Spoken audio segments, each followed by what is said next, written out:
Baik, kita nak lihat di sini iaitu kemunculan pemerintahan tempatan di Sarawak dan Sabah. Okey. So di Sarawak dan Sabah ini kita tahu kawasan dia memang ada dua kawasan yang luas, iaitu kawasan pedalaman, iaitu kawasan di remote area tu, okey, dan juga di lembah sungai. Lembah sungai tu kiri dan kanan sungai. Jadi, kalau kita lihat daripada kawasan-kawasan inilah munculnya pemerintahan-pemerintahan tempatan. Okey. Pemerintahan tempatan. So, kalau kita lihat Sarawak ini, okey, kita takkan lihat okey ayat-ayat yang okey mungkin huraian di sini, tetapi kita akan lihat apakah jenis kepimpinan yang wujud di Sarawak.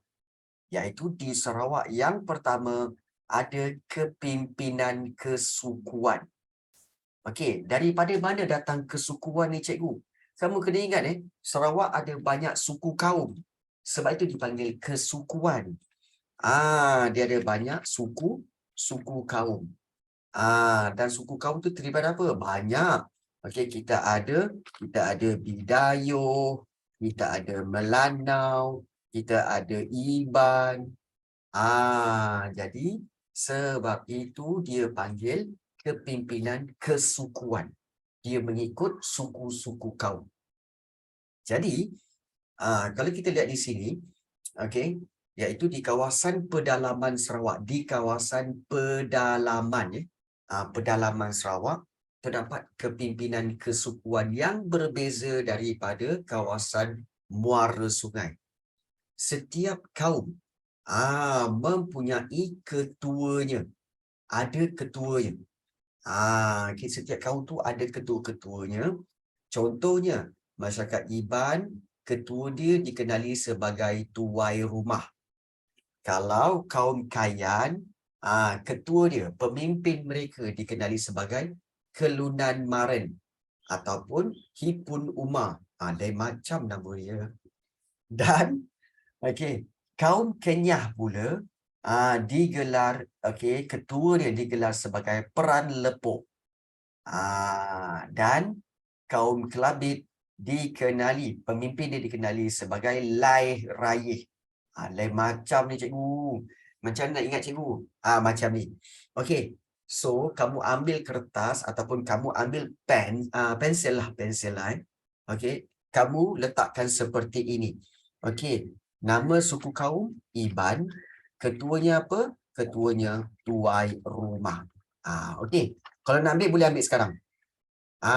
Kalau nak ambil sekarang. Cikgu ringkaskan. Iban, tuai rumah.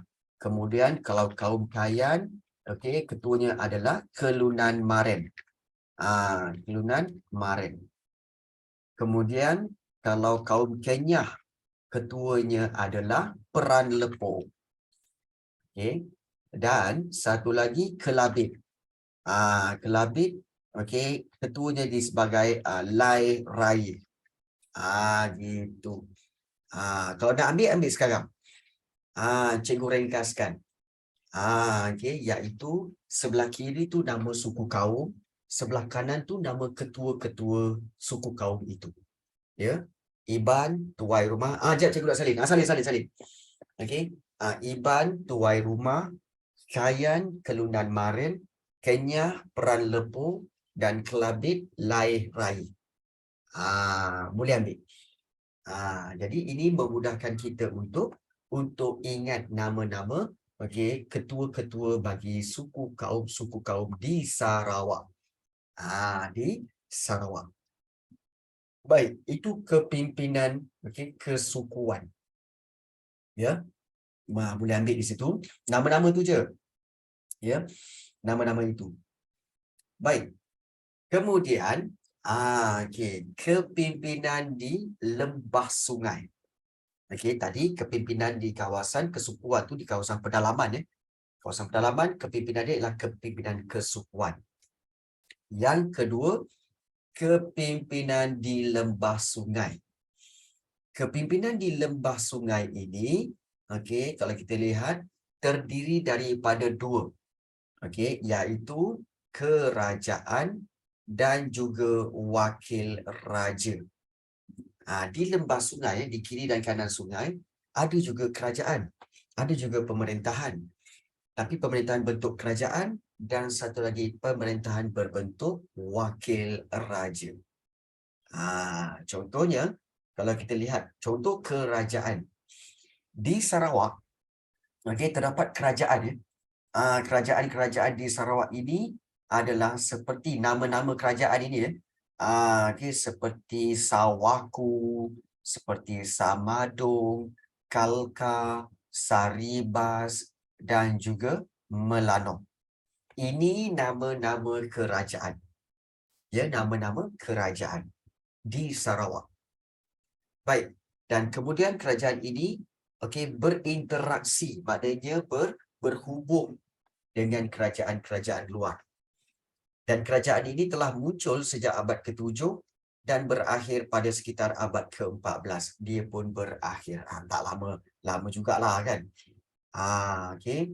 Dan kalau kita lihat, inilah contoh kerajaan-kerajaan yang wujud di Sarawak, iaitu seperti Sawaku.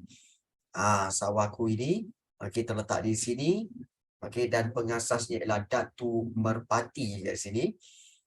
Dan diasaskan pada abad ke-7 Masihi. Manakala di Samadong pula, lokasi dia di Samarahan dan juga Sadong, dan ditubuhkan pada abad ke-7. Jadi ingat nama kerajaan tu. Sawaku, Samadong. Itu contoh kerajaan. Ingat ke lokasi? Lokasi tak perlu. Tapi ingat nama kerajaan. Sawaku dan juga Samadong. Sawaku dan juga Samadong. Baik. Itu kalau kita lihat di sini dia batu gambar di Santubong. Ini bukti. Batu ni ada ukiran.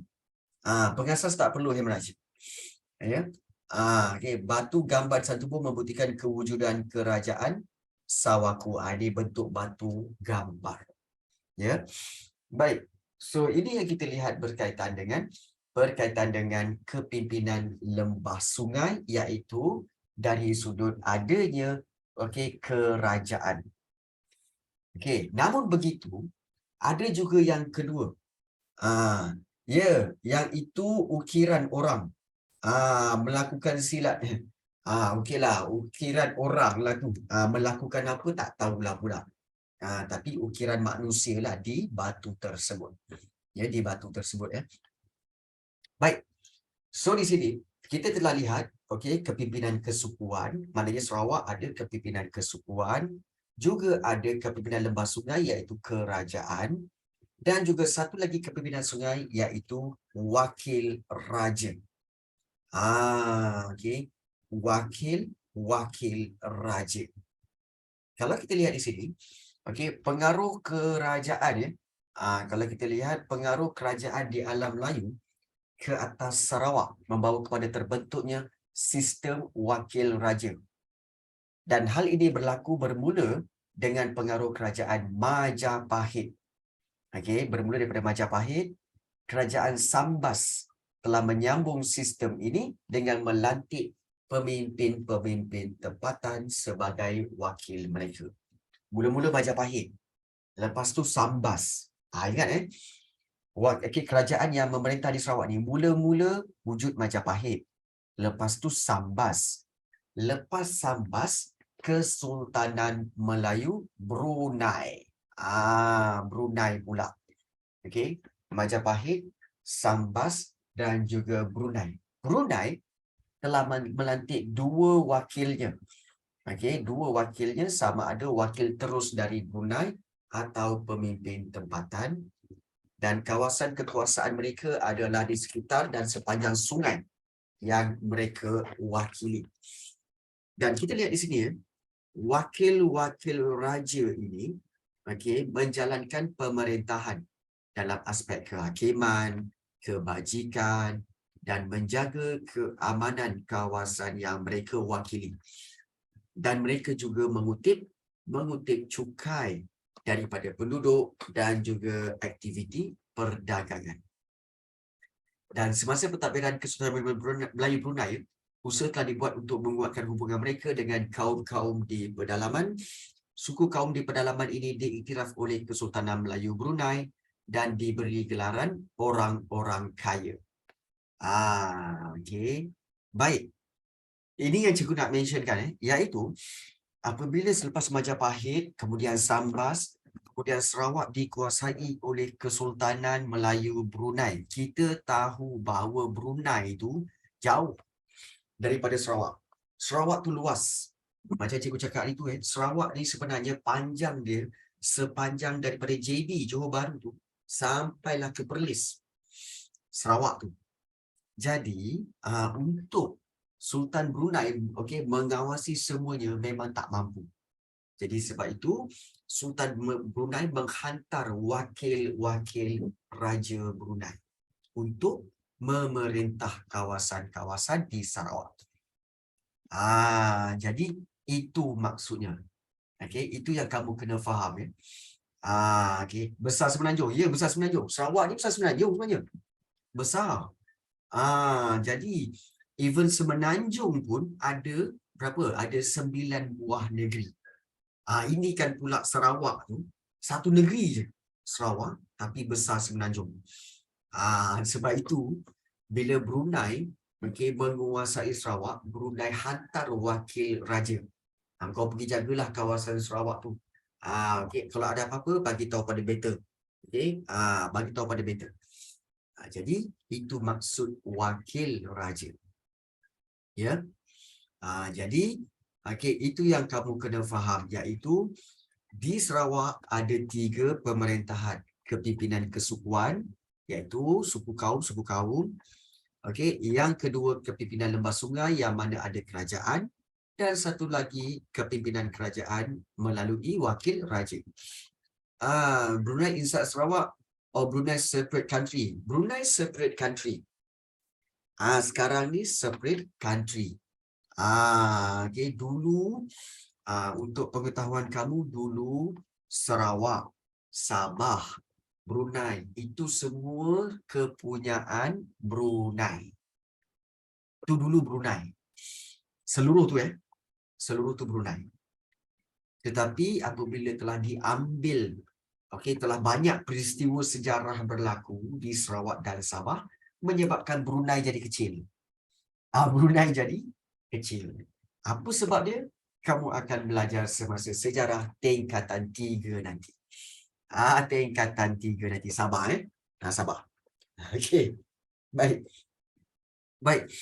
Ini contoh-contoh kerajaan-kerajaan yang wujud di Sarawak seperti Kalka, Melano, dan juga Saribas. Dan juga Saribas. So, pengasas ingat ke cikgu? Tak perlu. Pengasas tak perlu. Yang penting nama-nama kerajaan itu. Ya. Kerajaan itu maksudnya apa? Di bahagian kepimpinan lembah sungai, iaitu kerajaan. So ada 3 kepimpinan di Sarawak. Baik. Ini tentang, tahukah anda, bukti tentang 5 kerajaan di Sarawak ini ialah berdasarkan manuskrip luar dan tempatan, di mana iaitu dalam buku Negara Kertagama yang ditulis sekitar abad ke-14 menyatakan terdapat 4 kerajaan di Sarawak. Di Sarawak ni ada kerajaan seperti Sawaku, Kalka, Samadong dan juga Melano. Berdasarkan silsilah raja-raja Brunei dan syair awam Semaun pula, ada 5 kerajaan. Kalka, Sarawak ataupun Sawaku, Saribas, Samarahan, ataupun Samadong dan juga Mukah ataupun Melano. Ya, Hamraj. Selain itu, beberapa manuskrip tempatan membuktikan kewujudan kerajaan-kerajaan ini seperti dalam hikayat Datu Merpati Jepang yang menyatakan terdapat kerajaan di Santubong. Dan syair Tarsila Cetera Datu Budam dan Temenggung Abdul Qadir Negeri Saribas mengaitkan kewujudannya kerajaan Saribas dan juga Kalka. Baik, ini adalah bukti. Yang tahukah anda ini adalah bukti tentang wujudnya kerajaan di Sarawak melalui buku-buku Negara Kertagama, Silsilah Raja Brunei, Syair Awang Semaun, Hikayat Datu Merpati Jepang, okey, Syair Tarsilah Cetera Datu Gundam dan juga Temenggung Abdul Qadir Negeri Saribas. Okey. So kalau soalan tanya, nyatakan 2 bentuk pemerintahan di Sarawak. Okey, kalau soalan tanya, nyatakan 2 bentuk pemerintahan di Sarawak, kita boleh buat iaitu okey, 2 bentuk pemerintahan di Sarawak. Adalah okey, iaitu cara apa? Ya, okey. Pemerintahan di Sarawak. Ya, kamu boleh ambil okey, iaitu kita kata kepimpinan, okey, kesukuan, okey, dan juga okey, kerajaan. Okey. Dan kalau kamu nak tambah, selain itu terdapat juga wakil raja. Okey. Okey, yang memerintah di kawasan lembah sungai. Titik. Ini contoh jawapan lah. Ini contoh jawapan. So, ini yang kita perlu fahami. Dia minta 2 tapi sebenarnya ada 3 kan. Kita boleh berikan 3-3 juga. Okey, tak ada masalah. Okey. Dan biasanya soalan seperti ini dia hanya 2 markah saja. Ya, 2 markah saja. Okey. Baik, itu di Sarawak. Okey. Ke kau nak ambil jawapan ni? Jawapan ni pun nak ambil ke? Okey.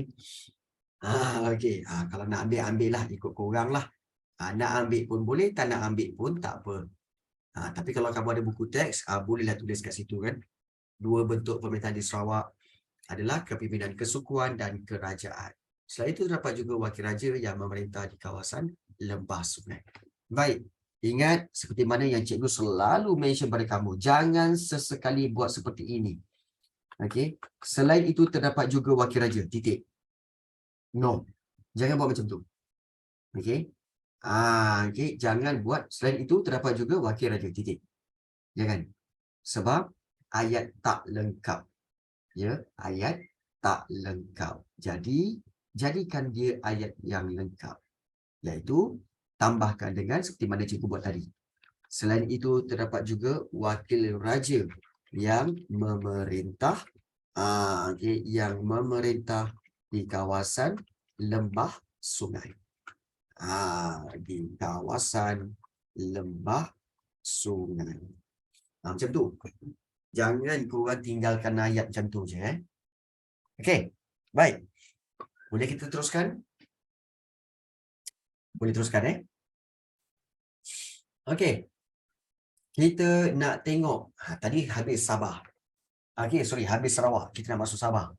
Ingat, Sarawak ada 3 kepimpinan pemerintahan, sistem pemerintahan iaitu okey, kesukuan, okey, kerajaan dan juga wakil raja.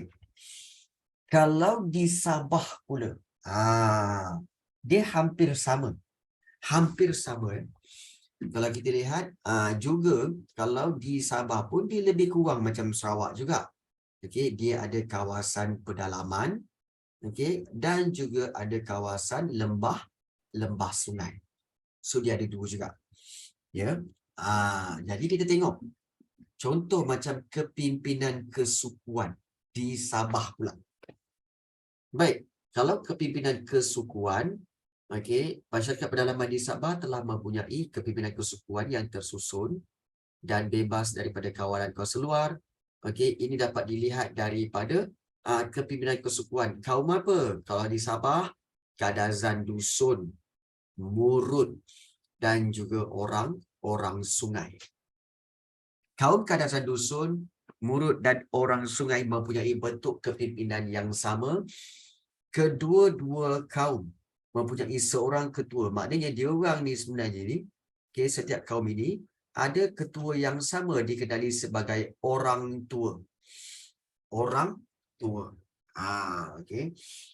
Kemudian, Bobo Hizan dan Bobolian bagi kaum Kadazan Dusun dan Babalian bagi kaum Murut pula akan mengurus soal adat dan pantang larang. soal adat dan pantang larang. Okey. Ini mungkin kamu akan confuse. Macam mana nak buat ni cikgu? Okey, mai sini cikgu tolong.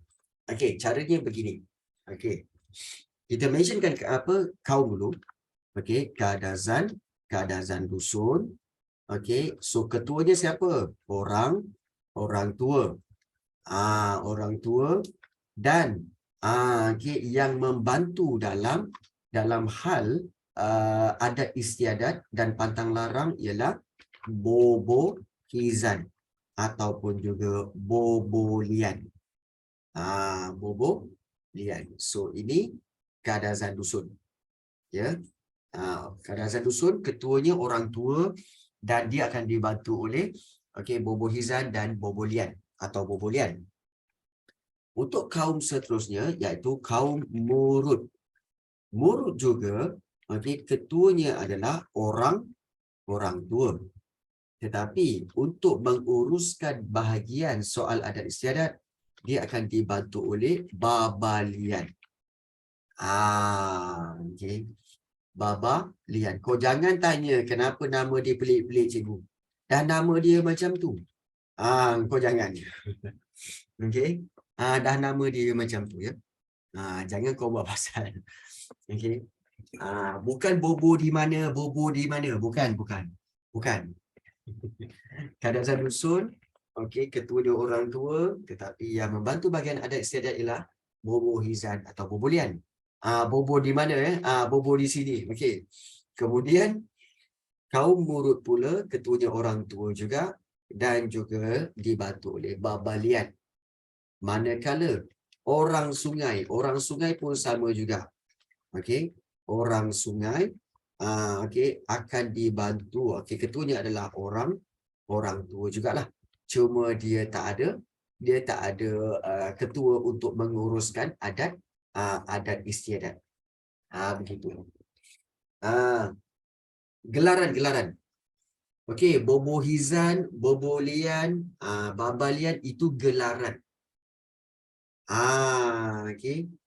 Dia macam kalau kita ni kan, kalau kita kata macam kalau macam orang yang dia baca dia ambil kemenyan kemudian dia baca yang halau hantu ke apa semua kan, kita panggil dia apa? Kita panggil dia tok bomoh, betul? Tok bomoh kan. Dia yang kata kamu ni tak boleh buat macam ni. Tok bomoh tu gelaran. Gelaran pekerjaan dia, iaitu mengubati orang ramai yang tak sihat. So macam sama macam ni. Bobo hizan, bobo lian ni adalah orang-orang gelaran bagi orang yang menguruskan adat istiadat dan pantang larang. Okey. Tapi untuk kadazan dusun, dipanggil bobo hizan atau bobo lian. Untuk murud dipanggil baba lian. Macam kita lah. Kita Melayu panggil tok bomoh. Tapi kalau dekat orang putih panggil apa? Sherman. Sherman. Sherman. Sherman. Orang yang yang menyelesaikan hal-hal hantu ke apa kan. Tok bomoh sebelah barat kan. Tu chairman pandai. Sherman. Kau tak tahu. Sherman ke? Lupa nama dia. Okey. Jadi dia yang akan menguruskan berkaitan dengan soal pantang larang. Baik, itu kesukuan. Eksorsis tu ni kerasukan. Kerasukan. Okey. Ini ketua kaum murud. Syaman God. Syaman. Syaman. Terima kasih banyak Abna Zahra. Syaman. Shaman. Syaman. Ya, terima kasih banyak Amna. Baik. So kemudian soal adat tu sebenarnya apa? Okey, soal adat dan pantang larang sebenarnya dia orang ni hidup dengan ada adat-adat. Contohnya kalau katakan nak kahwin. Kalau katakan nak kahwin ni lelaki dengan perempuan, okey, kaum kadazan dusun nak kahwin. Dia akan tanya kepada bobo hizan. Macam mana kalau ikutkan nak kahwin macam mana? Orang bobo hizan akan kata apa? Kalau you nak kahwin, you kena sediakan barang ini, pulut, pokok ini, daun ini, apa ni semua. Kemudian kena sediakan pakaian ini, apa semua. Kemudian kalau nak kahwin, kena ikut tarikh tertentu. Tak boleh suka hati. Kemudian yang perempuan pula kena sediakan barang ni, barang ni, barang ni. Siapa yang tahu benda-benda tu? Bobo Hizan. Bobo Lian. Dialah yang uruskan soal adat tu. Nak kahwin macam mana? Okey, kahwin macam ni, duduk macam ni, apa semua. Okey, apa pantang larang dia? Pantang larang dia. Banyaklah dia cerita. So siapa yang mahir benda-benda tu? Yang mahir benda-benda tu ialah Bobo Hizan, Bobo Lian atau Baba Lian bagi orang Moro. Boleh faham? Itu dikatakan sebagai soal adat. Dan juga pantang larang. Okey. So itulah yang kita kata keistimewaan, okey, suku kaum ni, dia ada dia punya adat-adat dia masing-masing. Baik. So kewujudan pertempatan di pedalaman Sabah telah membentuk kepimpinan kesukuan. Baik. Keterbukaan kawasan lembah sungai pula. Kita tengok lembah sungai pula Okey. Kalau soalan tanya apakah peranan sungai Bobo Hizan dan Bobo Lian ni, apakah peranan Bobo Hizan dan Bobo Lian? Ingat, peranan dia adalah untuk mengurus soal adat dan pantang larang. So inilah menjawab soalan. Menjawab soalan. Gitu. Ya. Peranan Bobo Hizan dan Bobo Lian. Baik. Itu yang pertama, kepimpinan di Sarawak. Bagaimana pula dengan di Sabah? Kepimpinan kesukuan. Baik, seterusnya di Sabah. Yang kedua, kepimpinan di Lembah Sungai. Lembah Sungai ni memang hampir sama dengan Sarawak, iaitu dia ada wakil raja. Iaitu pengaruh dari Brunei, kerajaan Brunei dan kerajaan Sulu di Sabah adalah menerusi wakil-wakil raja. Kuasa pemerintah wakil raja ini adalah dalam aspek kehakiman, menjaga keamanan dan kebajikan penduduk. Mereka juga akan mengutip cukai daripada penduduk dan juga aktiviti perdagangan. Baik. Ini wakil raja.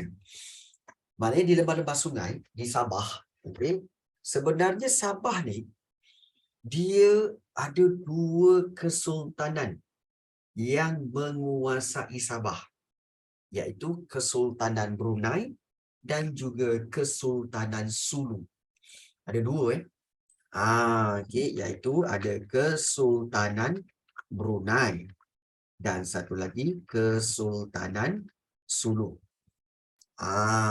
Cuma perbezaan dia, Kesultanan Brunei ini dia dapat memerintah di mana?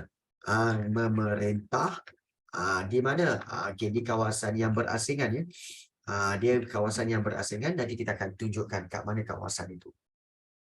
Baik. Itu di Sabah. Sarawak memang Brunei sahaja. Tapi kalau di Sabah ada Brunei, ada Sulu. Ya. Baik. Kalau kita lihat, ketua bebas. Kepimpinan Lembah Sungai selain daripada wakil raja, ada satu lagi iaitu satu lagi ketua bebas. Ini yang unik. Sarawak tak ada. Sabah sahaja ketua bebas. Kepimpinan ini diketuai oleh seorang ketua bebas.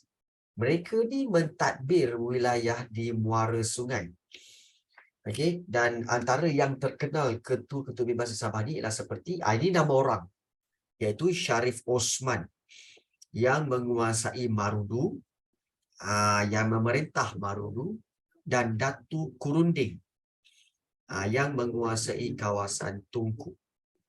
Dia ada dua. Sharif Osman Marudu, Datu Kurunding yang menguasai kawasan Tunku. Dan ketua bebas ini kenapa dipanggil bebas? Menegakkan kekuasaan dan menjalankan undang-undang mereka sendiri. Dia orang buat undang-undang mereka sendiri. Mereka ni biasanya mempunyai pertalian dengan keluarga diraja lah. sama ada mereka ni memang anggota ahli keluarga diraja daripada Brunei, daripada Sulu, ataupun keturunan Arab-Arab, iaitu keturunan Syarif.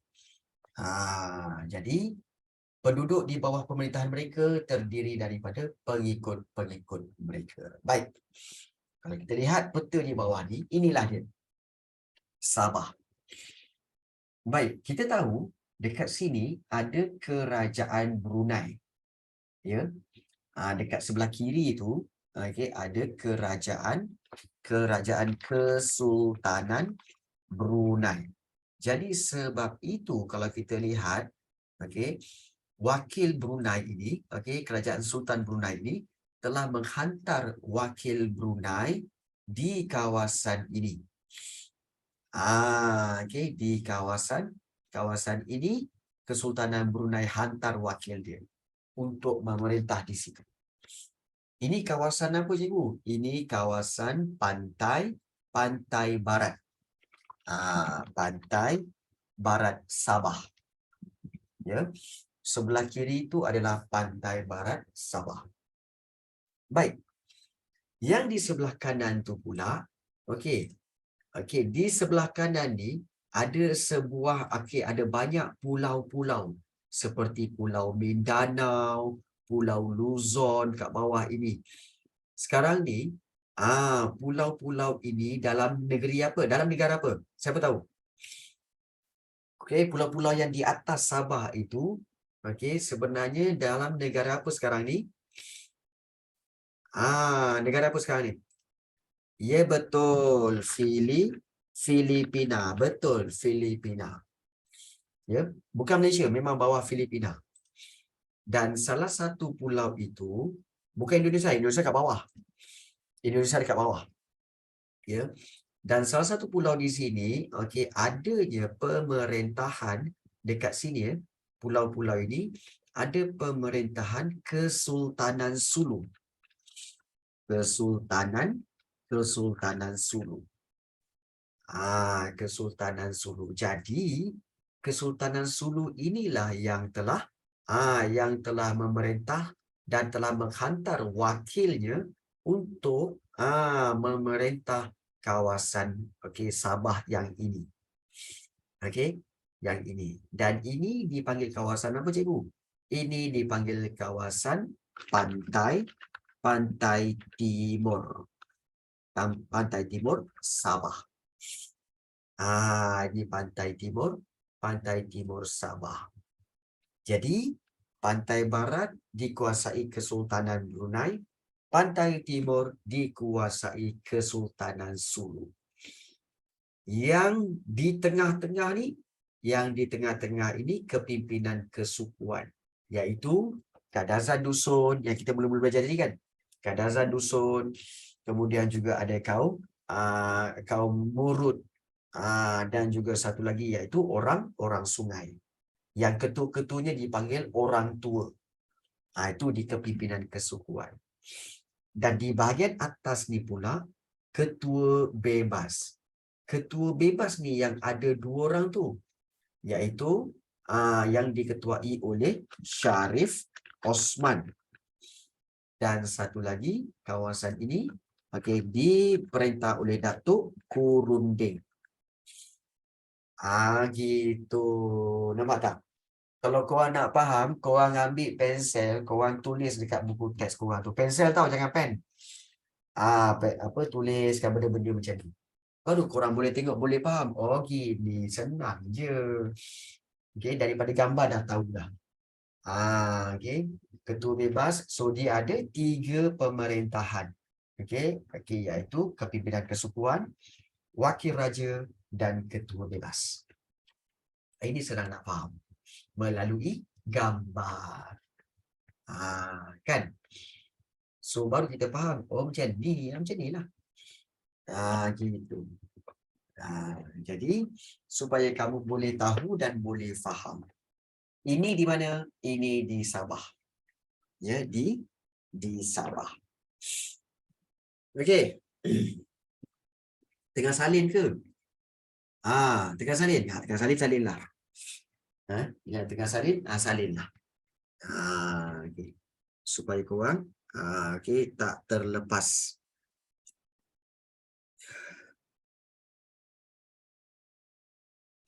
Kalau dah tulis dah kita nak teruskan lagi.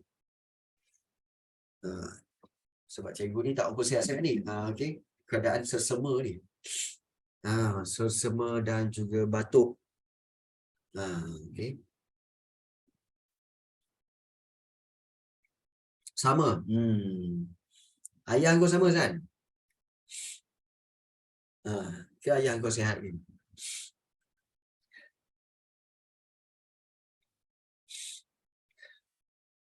Okey, dah. Alhamdulillah.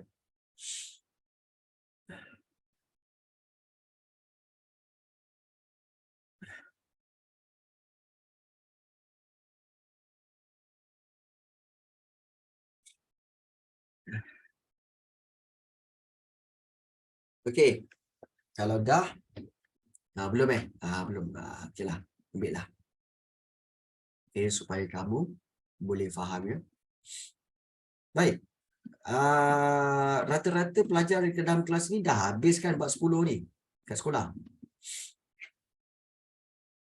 Dah habis kan?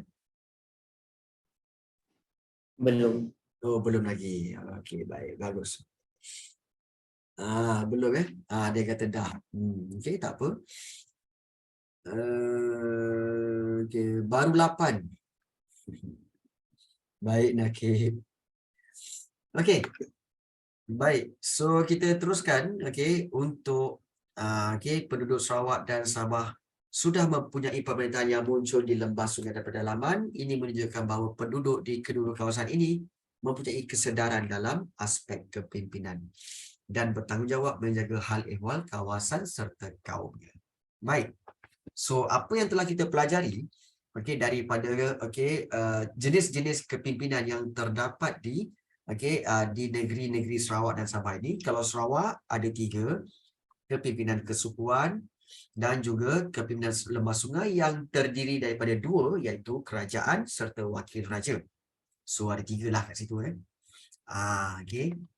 Dan manakala satu lagi iaitu di Sabah, ada kepimpinan kesukuan juga, ada wakil raja juga, dan satu lagi ada ketua bebas. So itu perbezaannya. Ya, perbezaannya. Okey. Kita tengok 10.3. Okey. Mungkin kamu rasa macam agak cepat sikit. Cikgu macam cepat sikit. Yalah. Kalau kita boleh habiskan bab 10 ni pada hari Sabtu ni selesai, so kita boleh buat ulang kaji. Dan kamu jangan risau tentang nota-nota ringkas ni semua sebab cikgu ada sediakan nota-nota ringkas untuk kamu dalam bengkel tu nanti. Dan diberi secara percuma. So cikgu harap kamu semua boleh join untuk dapatkan nota-nota dan juga latihan-latihan tu nanti. Baik. Kita lihat. 10.3. Apakah kegiatan ekonomi yang dilakukan oleh orang-orang Sarawak dan Sabah ini? Maksudnya, apakah aktiviti hidup dia orang ni? Apa yang dia orang buat? Baik. Kita kena tahu bahawa bentuk muka bumi di Sarawak Sabah ni dia ada 3 bentuk kawasan, iaitu pedalaman, muara sungai atau lembah sungai, dan juga pesisir pantai. Kalau kita lihat macam inilah. Nampak tak ni? Kalau kawasan berbukit bukau ni, berbukit bukau, dan juga ada banyak hutan semua, itu kawasan pedalaman.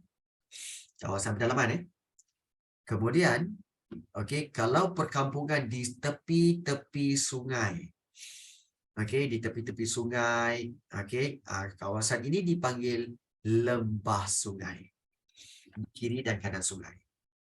Kemudian, kalau kegiatan di tepi-tepi laut, tepi-tepi laut, begini, ini dipanggil pesisir pantai. So dia ada 3. Dia bagi kawasan kawasan pedalaman, lembah sungai dan juga pesisir pantai. Baik. Kita lihat di Sarawak. Okey, kegiatan ekonomi yang masyarakat mereka jalankan. Yang pertama iaitu di kawasan pedalaman. Of course lah, kalau kawasan pedalaman, kawasan hutan, dah tentu dia buat apa? Mengutip hasil hasil hutan. Apakah hasil hutan yang dia orang ambil, cikgu? Macam-macam. Dia orang ambil rotan, kemudian juga ambil buah, kemudian juga mengambil kayu gaharu. Banyaklah. Itu hasil hutan, kayu gaharu, cendana dan sebagainya. Itu hasil hutan. Okey. Kemudian dalam hutan, dalam hutan dia orang buat apa? Memburulah, memburu haiwan liar. Okey. Seperti memburu nakib, ya, memburu amarkowi, memburu sasi, memburu arif. Okey. Kenapa memburu yang nama-nama tu, cikgu? Sebab dia orang ni liar. So kena buru. Tak adalah. Baik. Okey, berburu haiwan liar seperti apa? Okey, seperti ialah seperti kalau kita lihat rusa, ayam hutan, kan. Okey. Amboi. Okey. Kan. Baik. Keturunan ya. Okay, baik. Jadi, itu berburu haiwan liar. Dan satu lagi iaitu mereka menanam padi. Serius lah cikgu, dalam hutan boleh menanam padi? Boleh. Tapi padi apa? Padi huma. Atau dipanggil padi bukit. Padi bukit atau padi huma. Okey. Ataupun dipanggil huma lah. Biasa dipanggil huma, padi huma. Okey. So, itu aktiviti mereka di pedalaman. Dan siapakah kaum-kaum yang menjalankan dan hidup di kawasan hutan ni, kawasan pedalaman ni? Iaitu seperti Kenyah, Kayan, Iban, Kelabit, Penan dan Punan. Uish, lain macam nama-nama ni ya. Ini nama-nama suku kaum. Ya. Kenyah, Kayan, Iban, Kelabit, Penan dan Punan. Itu di kawasan pedalaman. Kawasan di lembah sungai pula, di kiri dan kanan sungai, of course lah mereka menanam padi. Tapi kali ni padi sawah lah. Iaitu padi sawah ya, yang perlukan air yang banyak. Dan mereka juga menanam buah-buahan dan sayur-sayuran. Dan kaum yang menjalankan aktiviti ini adalah seperti orang-orang Melayu, orang-orang Melanau, orang Bidayuh, orang Iban pun ada yang tinggal di lembah sungai, dan juga orang-orang Bisaya. Dan di kawasan tepi-tepi laut, pesisir pantai, dah tepi laut, dah tentulah aktivitinya perdagangan, menangkap ikan, membuat perahu, dan juga perusahaan sagu. Ini yang unik. Sagu. Sagu tu apa, cikgu? Sagu tu sebenarnya adalah pokok-pokok yang ada di tepi-tepi ni. Dia ada sejenis pokok dipanggil pokok sagu tau. Di mana dalam dia tu akan mengeluarkan macam biji-biji sagu. Di mana mereka akan proses untuk jadikan dia apa? Jadikan dia tepung sagu. Tepung sagu nak buat apa, cikgu? Tepung sagu boleh digunakan untuk apa? Untuk buat kuih. Tepung sagu buat kuih. Tanya mak korang. Tepung sagu untuk buat kuih. Kan? Kuih apa ya? Serimuka ke? Banyaklah. Banyak kuih yang menggunakan tepung sagu. Okay. So, itu perusahaan sagu yang dijalankan oleh Melayu dan Kedayan serta Melanau. Bukan sagu tu macam beg ke? Itu bukan sagu, pandai. Itu saku. Saku tu poket tu. Okay. Saku tu poket. Sagu tu tepung untuk makan, pandai. Jadi tu sagu. Tu beza sagu dengan saku. Kan. Orang tak makan saku, tak makan poket, tak makan. Ya. Baik. So inilah aktiviti dia. Baik. Seandainya kamu penduduk-penduduk Sarawak, okey, agak-agak kamu, aktiviti mana yang kamu mampu buat? Cuba kita tahu cikgu. Saja-sajalah tuliskan dalam Zoom chat. Kalau kamulah orang di Sarawak, agak-agaknya kamu ni, okey, mungkin boleh buat aktiviti atau kegiatan ekonomi yang mana? Mengutip hasil hutan, memburu haiwan liar, menanam padi, menanam sayur-sayuran, menangkap ikan, membuat perahu. Oh, ada yang kata tak nak mancing. Last time mancing kenapa? Okey, okey, menanam sayur dan buah. Okey, menanam buah-buahan, memburu haiwan. Wow, memburu tangkap sampah. Apa dah, orang tangkap ikan, kau tangkap sampah buat apa? Okey, sebab memburu best. Pesisir pantai. Menanam buah-buahan dan sayur-sayuran. Okey, menangkap ikan. Tanam sayur je lah. Ni dah biar. Oh, tapi the best part, Zara Syasmin, dia buat aktiviti yang semua kaum ni buat. Okay. Zara Syasmin tulis tu. Dia kata dia akan buat aktiviti ini, iaitu aktiviti yang semua orang, semua kaum itu buat. Iaitu apa aktiviti dia? Aktivitinya adalah iaitu hidup. Okey. Okay. Tidur. Tidur ni jangan kata dia orang. Dengan korang-korang ni sekali kan. Tak percaya korang tengok. Masuk kelas cikgu ni dah pukul 9 setengah ni mulalah. Kan, mata rabak aja kan. Muka berpindah je. Tak percaya tanya Aina Damia.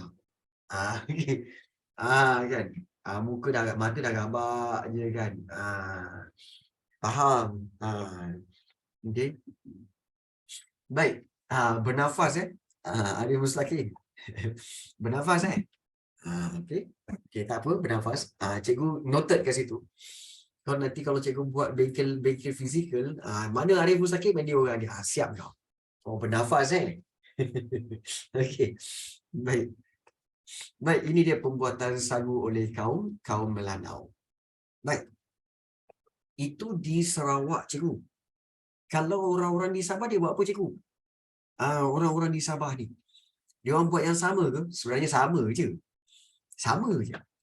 Iaitu kalau kita lihat, Sarawak pun, okey, macam tu. Sabah pun macam tu. Sabah pun terbahagi kepada kawasan seperti, kalau kawasan atas ni, kawasan pedalaman lah. Kan? Kawasan-kawasan bukit, bukau semua. Kiri kanan sungai dipanggil kawasan lembah sungai. Dan kalau kawasan tepi laut dipanggil kawasan pesisir pantai. Baik, apa yang diorang buat? Jom kita tengok. Baik, untuk Sabah, okay, kawasan pedalaman mengutip hasil hutan. Sama. Okey, sama. Macam Sarawak. Okey, sama. Menanam padi bukit pun sama. Mengutip sarang burung. Ni unik sikit. Ini unik. Dekat Sarawak tadi tak ada. Kat Sabah ada. Mengutip sarang burung. Burung apa, cikgu? Burung walit. Burung layang-layang yang buat sarang dalam gua. Ni nampak ni? Inilah dia. Mengutip sarang burung layang-layang. Dia ambil sarang burung layang-layang yang buat dekat bahagian atas gua kan. Dia ambil sarang burung tu. Dan kenapa nak ambil sarang burung itu? Sarang burung layang-layang ini boleh dibuat ubat. Okey, sarang burung layang-layang tu kalau memang banyak permintaan daripada negara China kerana mereka suka buat sup, sup sarang burung, dan diminum untuk memberi kesihatan.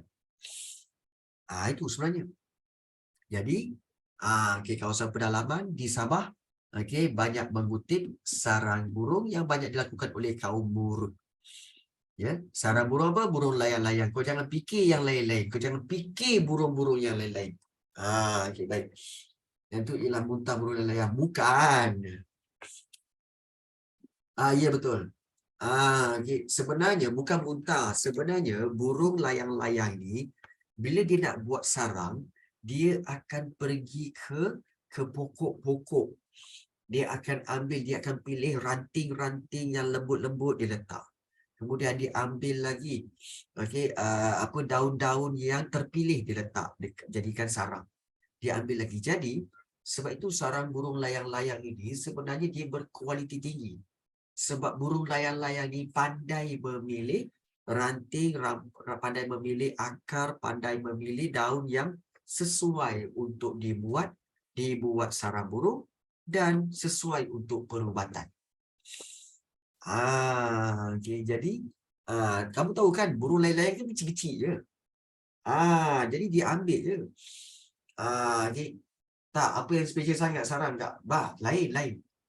Dia memang special. Dia memang special. Okay. Dia tak macam kita. Macam kita kan. Kalau kita kan. Contohlah kita kata, alah cikgu, kita pun boleh buat madu cikgu.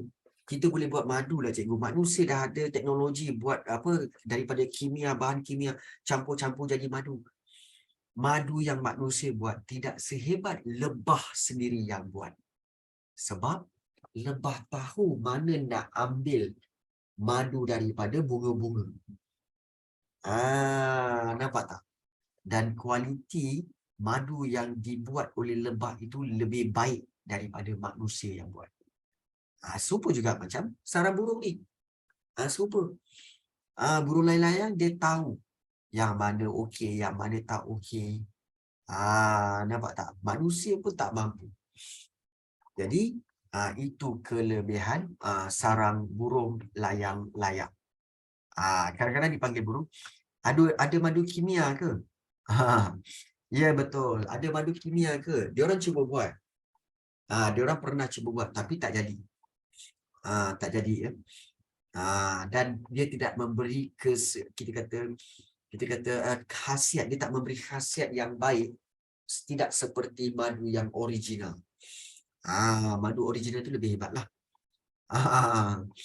Mana tahu jadi mutant nanti. Dia orang memang banyak test sebab tu jadi mutant. Kau tak tengok ke? Yang ada mutant Ninja Turtle, ada jadi Power Ranger, ada jadi Thor, ada jadi Ant-Man. Itulah, tu banyak test lah tu. Siapa suruh? Kan dah jadi macam-macam. Spider-Man tu semua sebab test. Kan? Cerita elok nak jadi manusia, dia nak jadi binatang. Nak jadi semut lah. Kan? Nak jadi Ninja Turtle lah. Kan? Kan? Iron Man mutant ke? Iron Man tu dia pakai ni. Dia pakai suit aja. Made in China. Okay? Jadi itulah dia. Semua orang nak jadi manusia, dia orang nak jadi binatang. Ikutlah dia orang. Biarlah. Kan? Okay. Alright. So, daripada pedalaman mengutip sarang burung layang-layang. Baik, untuk lembah sungai. Ini sama juga lembah sungai. Iaitu sama seperti di Sarawak. Menanam padi, menanam buah-buahan dan sayur-sayuran yang dijalankan oleh kaum Kadazan dusun, orang-orang Rungus dan juga orang sungai. Dan di pesisir pantai, terdapat juga orang yang menangkap ikan, membuat perahu, mengutip hasil laut dan juga perdagangan. Dia ada yang lain sikit, mengutip hasil laut. Hasil laut apa yang ada di Sabah? Macam-macam tau.